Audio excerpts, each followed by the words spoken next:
53살 저는 남편을 먼저 떠나보냈습니다. 이름은 김서영, 변호사로 살아왔어요. 2년 전 갑작스러운 심장마비, 내 곁에 늘 있던 남자가 떠난 그날, 사람들 모두 위로했지만 저는 멍하니 웃기만 했어요. 아무 눈물이 나오지 않았어요. 장례식장도 시댁도 친정도 모두 저를 불쌍히 봤죠. 하지만 진짜 불쌍한 건 제 안의 공허였어요. 이렇게라도 다시 숨쉬고 싶었어요. 친구는 저를 달래려 러닝 동호회에 같이 가자고 했어요. 사람들이랑 어울려야 해, 서영아. 그때 처음 봤습니다. 사람들 틈에서 주머니에 손을 찔러 넣고 덩그러니 서 있던 남자. 그가 바로 박윤철이었습니다. 55살 지역 신문사 편집장. 언뜻 보면 잘 웃는 사람이었어요. 하지만 눈빛은 달랐습니다. 나와 똑같이 텅 빈 사람 같았어요. 그와 처음 대화를 나눈 건 러닝 코스에서 벗어나 같이 걷게 됐을 때였습니다. 김서영 씨 맞죠? 법원에서 봤던 것 같은데. 그는 예전 취재차 법원에 종종 드나들었다 했습니다. 우리는 뉴스 얘기부터 시작했어요. 사건, 사람, 그리고 이혼. 난 가끔 혼자가 되고 싶었다니까요. 그의 말에 심장이 쿵 내려앉았습니다. 아내가 있다는 걸 알고 있었지만 그 말은 내 귓가에서 맴돌았어요. 나도 그랬으니까요. 한 사람과 살아온 세월에 언제부턴가 숨이 막혔으니까요. 러닝 코스 끝에서 둘만 남았습니다. 그의 손엔 운동화 대신 담배가 들려 있었어요. 담배 싫죠? 괜찮아요. 그 냄새가 좀 사람 냄새 같네요. 그가 피식 웃었습니다. 김서영 씨, 혼자 사시죠?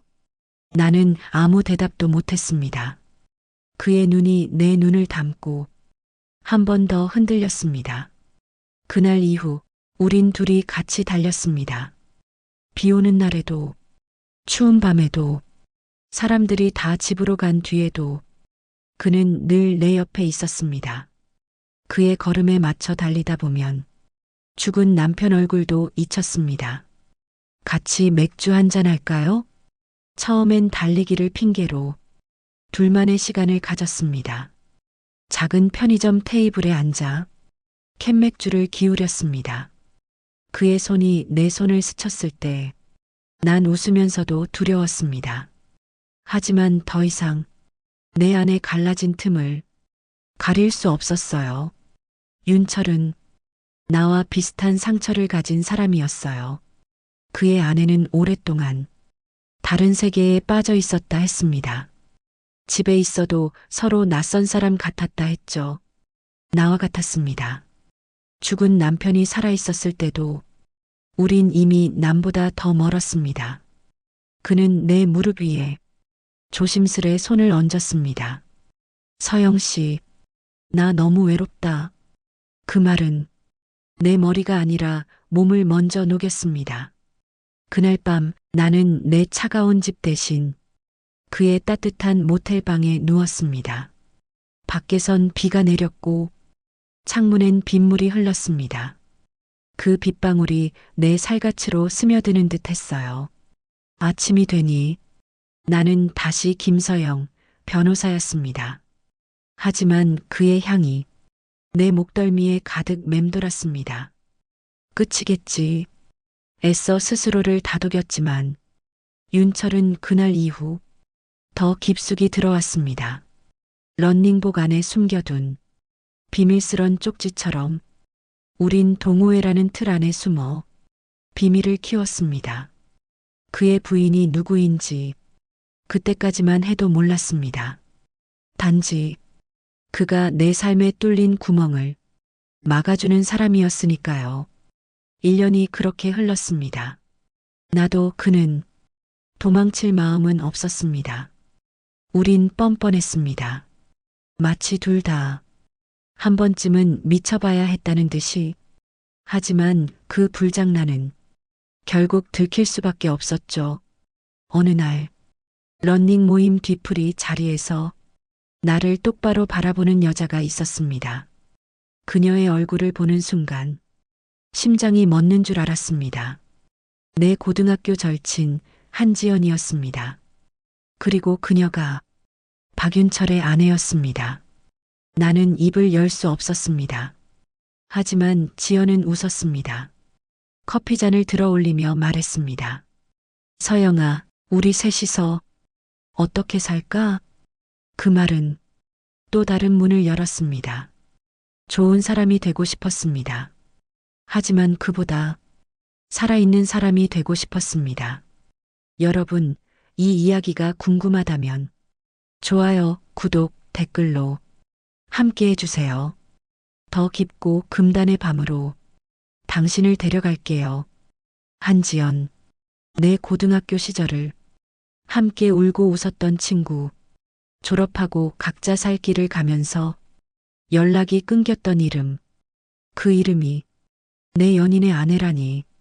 커피잔을 마주한 그날 나는 숨이 막혔습니다. 지연은 울지 않았습니다. 분노도 없었습니다.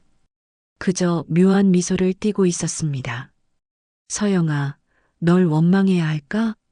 그녀의 목소리는 내 기억 속 17살 지연과 똑같았습니다. 나는 고개를 들 수 없었습니다. 하지만 지연은 내 손을 잡았습니다. 오빠랑 행복했어? 행복. 그 질문이 왜 이렇게 아픈 걸까요? 지연아, 미안해. 내 입에서 나온 건 미안하다는 말뿐이었습니다. 지연은 고개를 저었습니다. 미안해하지 마. 나도 너랑 똑같았으니까. 그녀의 고백은 내 머리를 망치로 내리쳤습니다. 오빠가 너무 멀어졌을 때 나도 다른 남자를 만났어. 나는 숨이 막혔습니다. 지연이 조용히 웃었습니다. 너랑 나 그렇게 다르지 않아. 그녀는 내 손을 감쌌습니다. 손끝이 따뜻했습니다. 그날 밤 윤철이 있는 집에 지연은 나를 데리고 갔습니다.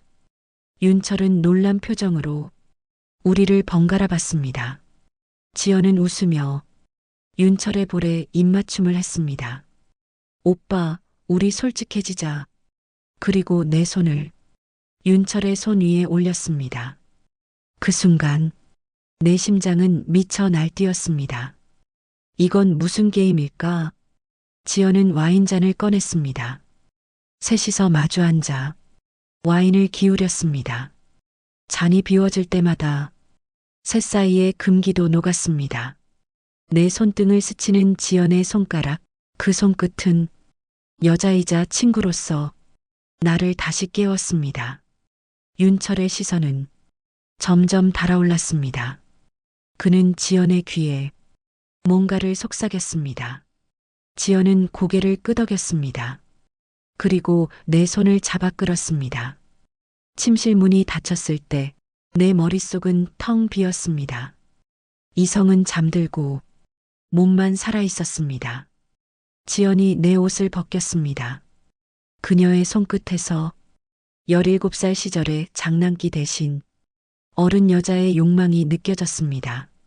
윤철은 침대 가장자리에 앉아 우리를 바라봤습니다. 그의 숨소리가 방 안에 퍼졌습니다. 지연은 내 귀에 속삭였습니다. 서영아, 이건 죄가 아니야. 그 말은 내 마지막 죄책감을 지웠습니다. 지연의 손길은 부드럽고 윤철의 손길은 거칠었습니다. 두 사람의 온도에 나는 완전히 녹아내렸습니다. 그날 밤 셋은 하나가 되었습니다. 창문 너머로 달빛이 비쳤습니다. 그 달빛은 우리 셋을 비밀스럽게 감쌌습니다. 나는 생각했습니다. 그래, 이게 내가 원하던 거였나? 새벽녘 나는 지연의 무릎에 누워 있었습니다. 윤철은 내 머리맡에 앉아 머리카락을 쓸어주었습니다. 그 순간만큼은 어떤 윤리도 부끄럽지 않았습니다. 누구도 우리를 이해 못하겠지. 그래도 좋았습니다. 지연은 웃었습니다. 우리 이렇게 가끔 만나자. 가끔 그 말은 곧 우리가 멈추지 않겠다는 뜻이었습니다. 윤철은 내 손가락에 키스했습니다. 그 부드러운 입술이 내 허전한 삶을 덮었습니다. 이상한데 따뜻한, 죄악 같은데 달콤한 밤. 나는 다시는 이 구멍에서 벗어날 수 없을 거라 알고 있었습니다. 집으로 돌아오는 길, 나는 창밖만 봤습니다. 밤새 내 몸에 남은 온기, 그게 나를 숨쉬게 했습니다. 다음 날 지연에게 문자가 왔습니다. 서영아, 이번 주말에 또 와. 나는 핸드폰을 쥔 손을 떨 수밖에 없었습니다.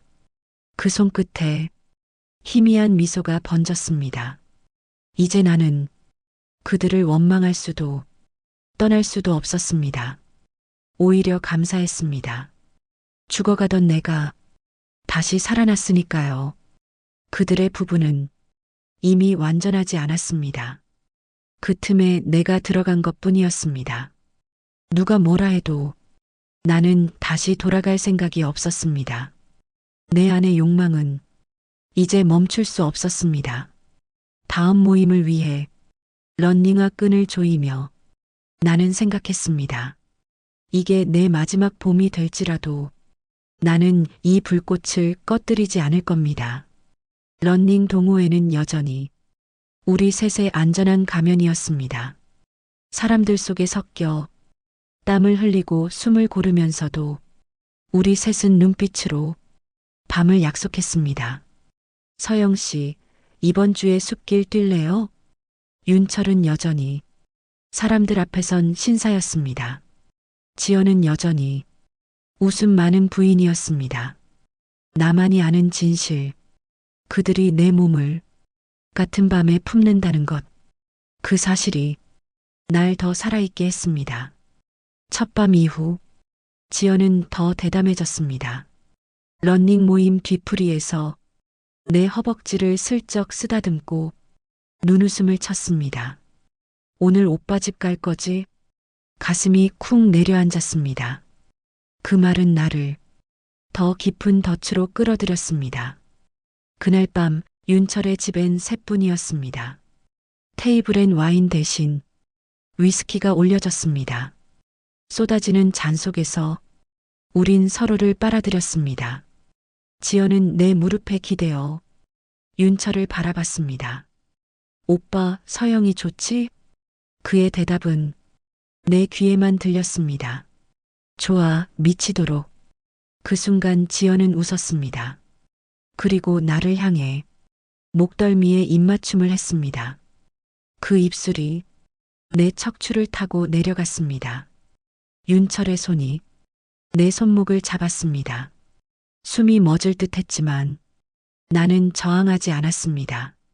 거실 바닥에 깔린 러그 위, 셋은 더는 아무 말도 없었습니다. 숨소리와 가끔 터지는 신음만이 우리 셋을 하나로 엮었습니다. 나는 그 밤 이후 지연이 더 궁금해졌습니다. 우린 어떤 사이일까요? 연인일까요? 친구일까요? 아니면 죄인일까요? 지연은 늘 웃었습니다. 우린 서로를 살리는 거야. 그녀의 눈빛은 조금의 후회도 없었습니다. 윤철은 우리 둘 사이를 조율하는 듯 했습니다. 가끔은 나보다 지연을 더 애무했고 가끔은 지연보다 나를 더 깊게 삼켰습니다. 어느 날은 지연이 나를 지그시 바라봤습니다. 서영아, 우리 언제부터 이렇게 될 운명이었을까? 나는 웃으며 손끝으로 그녀의 뺨을 쓸었습니다. 아마도 고등학교 때부터였겠지. 그녀는 내 손등에 키스했습니다. 그날 이후 우린 셋이서 함께 있는 날이 점점 늘어갔습니다. 런닝을 하고 같이 술을 마시고 같은 집으로 향하는 길은 마치 일상이었습니다. 그렇게 우리는 아슬아슬한 외줄 위에 있었지만 누구 하나 떨어지려 하지 않았습니다. 언제 들킬까 두려웠냐고요? 이미 들켰잖아요. 근데도 달라진 건 없었습니다. 사람들은 여전히 우릴 정상 부부와 친구로 봤습니다. 하지만 밤이 오면 우린 부부도 친구도 아니었습니다. 하나의 짐승이었습니다. 어느 밤 지연이 제안을 했습니다. 우리 여행 갈래? 윤철은 잠시 고민하다 내 눈을 봤습니다. 서영 씨, 괜찮아? 나는 웃었습니다. 더 멀리 가면 더 좋아요. 그렇게 셋은 주말마다 짧은 여행을 떠났습니다. 서울 근교 펜션, 바다가 보이는 오피스텔, 그 안은 우리만의 금단의 천국이었습니다. 침대 시트 위엔 윤철의 향수 냄새와 지연의 바디로션 향이 뒤엉켰습니다. 나는 그 향기 속에 내 몸을 던졌습니다. 밤새 누군가의 손길이 내 허벅지를 스쳤고 누군가의 입술이 내 귓가를 파고들었습니다. 한계는 없었습니다. 금기는 없었습니다. 우리가 만든 룰은 오직 하나였습니다. 셋이서 행복할 것. 이상하죠? 사람들은 우리를 미친 사람이라 할 겁니다. 하지만 누가 뭐래도 나는 그 안에서 살고 싶었습니다. 지연은 그랬습니다. 오빠랑 나 이미 부부로 끝났어. 근데 너랑 있으면 다시 시작돼. 윤철은 그걸 부정하지 않았습니다. 오히려 지연의 손등에 부드럽게 입맞춤을 했습니다. 그리고 나를 바라봤습니다. 너도 우리랑 같이 늙자. 그 말이 왜 그렇게 가슴을 때렸을까요? 나는 혼자 죽을 줄 알았습니다. 하지만 이제는 아닙니다. 이 셋이면 나는 괜찮을 것 같았습니다. 한지연, 박윤철, 그리고 김서영. 세 사람의 이름은 더 이상 남이 아니었습니다. 피보다 진한 욕망이 우릴 연결했습니다. 어느새 내 머릿속엔 죄라는 단어가 희미해지고 있었습니다. 나는 이 밤들이 끝나지 않기를 바랐습니다. 그래서 더 달렸습니다. 누구보다 뜨겁게, 누구보다 깊게. 셋의 관계는 점점 더 단단해지고 있었습니다. 우리의 다음 밤은 더 짙고 더 위험했습니다. 그 위험이 나를 살게 했습니다. 한 번의 밤으로는 충분하지 않았습니다. 셋이 만날수록 갈증은 더 커졌습니다. 지연은 점점 더 대담해졌습니다. 어느 날은 윤철이 출장 간 날 지연이 혼자 나를 불렀습니다. 그녀는 내 손을 잡고 부엌으로 데려갔습니다. 오늘은 우리 둘이만 있어보자. 그 말에 심장이 이상하게 뛰었습니다. 부엌 테이블에 앉아 우린 와인을 마셨습니다. 지연은 내 허벅지 위로 손을 올렸습니다. 그녀의 손길이 남자와는 달랐습니다. 더 부드럽고 더 깊숙했습니다. 그날 밤 우린 처음으로 윤철 없이 하나가 되었습니다. 지연은 내 귓가에 숨결을 흘렸습니다. 너 없으면 나 못 살아. 그 말이 이상하게 달콤했습니다. 윤철은 몰랐습니다. 그날 밤이 있던 걸. 하지만 그는 이미 모든 걸 알듯이 다음날 나를 품었습니다. 셋은 서로의 비밀이자 서로의 구원이었습니다. 런닝 동호회는 여전히 우리의 가면이었습니다. 사람들 속에서 나는 지연과 눈빛을 주고받았고 윤철은 내 손끝을 가만히 스쳤습니다. 밖에서 보면 아무도 몰랐습니다. 그런데 이상하게도 이 관계는 점점 더 안정되어 갔습니다. 불안하지 않았습니다. 가끔은 셋이 한 침대에서 숨 고르며 서로의 머리칼을 쓰다듬었습니다. 지연은 나를 안고 윤철은 지연을 안았습니다. 그 안에 낯선 외로움은 조금도 없었습니다. 모든 게 꽉 차 있었습니다. 지연은 말했다. 오빠랑 나 부부로만은 못 살았어. 그런데 너랑 있으니 처음으로 같이 숨 쉬는 것 같아. 윤철은 지연에게만 말하던 애정을 내게도 나눠주었습니다. 나는 그걸 미안해하지 않았습니다. 어차피 이곳엔 누구도 피해자가 없었습니다. 어느 봄밤 셋이 함께 여행을 떠났습니다. 한적한 시골 마을, 작은 한옥 민박, 달빛이 기와 위로 내려앉았습니다. 작은 마당에 돗자리를 펴고 지연은 웃었습니다. 우리 셋 이렇게 늙어도 좋겠다. 윤철이 소주잔을 내밀며 웃었습니다. 그럴까? 서영 씨도 괜찮아? 나는 고개를 끄덕였습니다. 난 더할 나위 없어. 지연은 내 어깨에 기대어 귓가에 속삭였습니다. 넌 내 친구이자 내 연인이야. 그녀의 말에 가슴이 뜨거워졌습니다.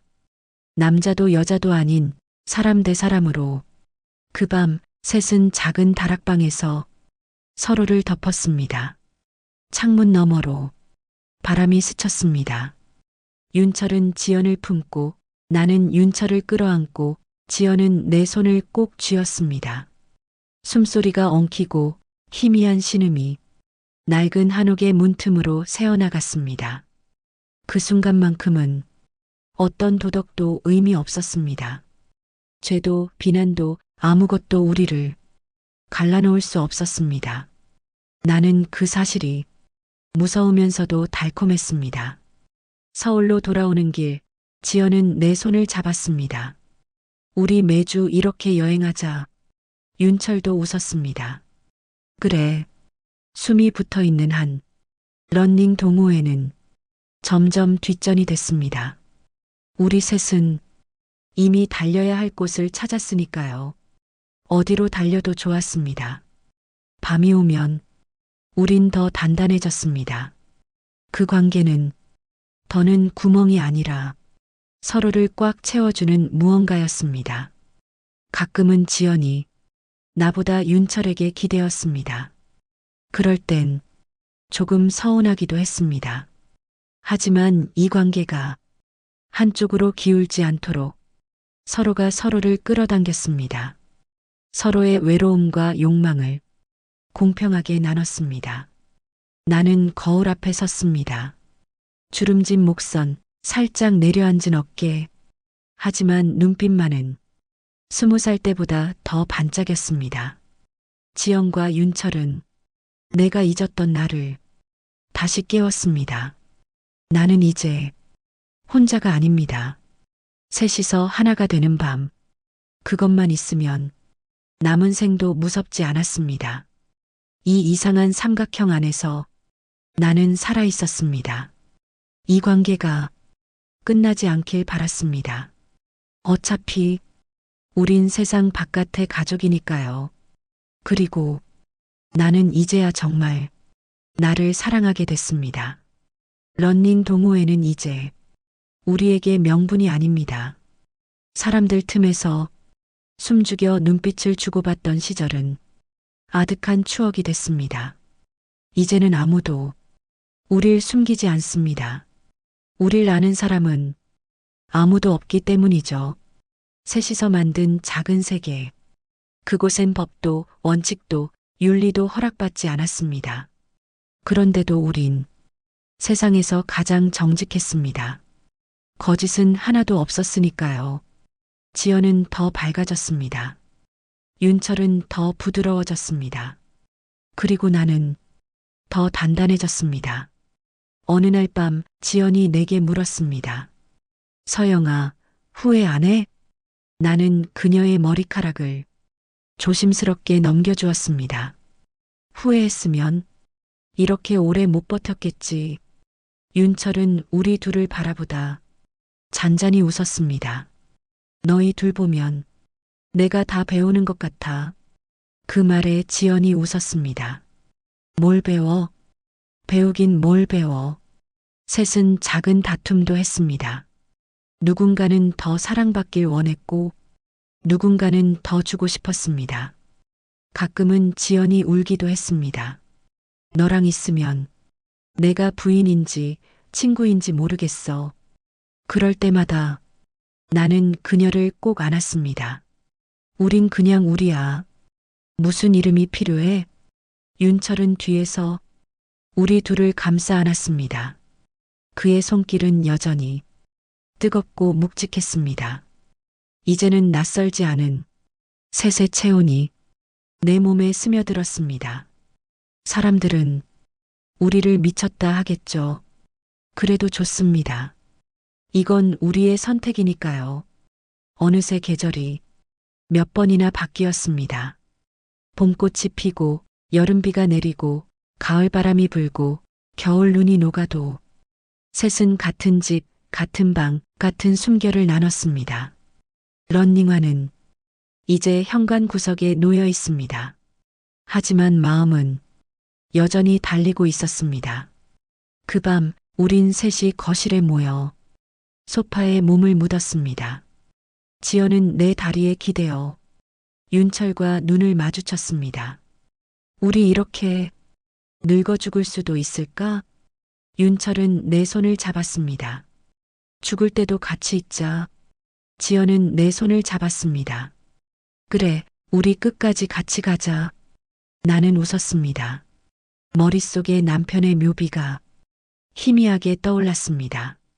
이젠 아무 미련도 없었습니다. 사람답게 숨쉬고, 사람답게 부서지고, 사람답게 사랑하다가 죽으면 됩니다. 지연의 손가락이 내 손가락과 엉켰습니다. 윤철은 우리 둘의 손등에 가만히 입맞춤했습니다. 그 순간 깨달았습니다. 나는 혼자가 아닙니다. 이상한 삼각형 안에서 나는 완전해졌습니다. 우리가 어디로 가는지는 아무도 모릅니다. 이 밤이 내일이면 끝날지도 모릅니다. 그래도 괜찮았습니다. 살아있는 오늘이 너무 뜨거웠으니까요. 지연은 내 귓가에 속삭였습니다. 서영아, 고마워. 너 없었으면 나 죽었을 거야. 나는 그녀의 볼에 작게 입맞춤했습니다. 나도 너희 없었으면 나도 끝났을 거야. 윤철은 지연과 나를 번갈아 보며 잔을 들어 올렸습니다. 우리 세 사람 이 비밀의 숲에서 영원히 숨 쉬자. 잔이 부딪히는 소리가 낡은 벽을 타고 우리의 작은 천국을 채웠습니다.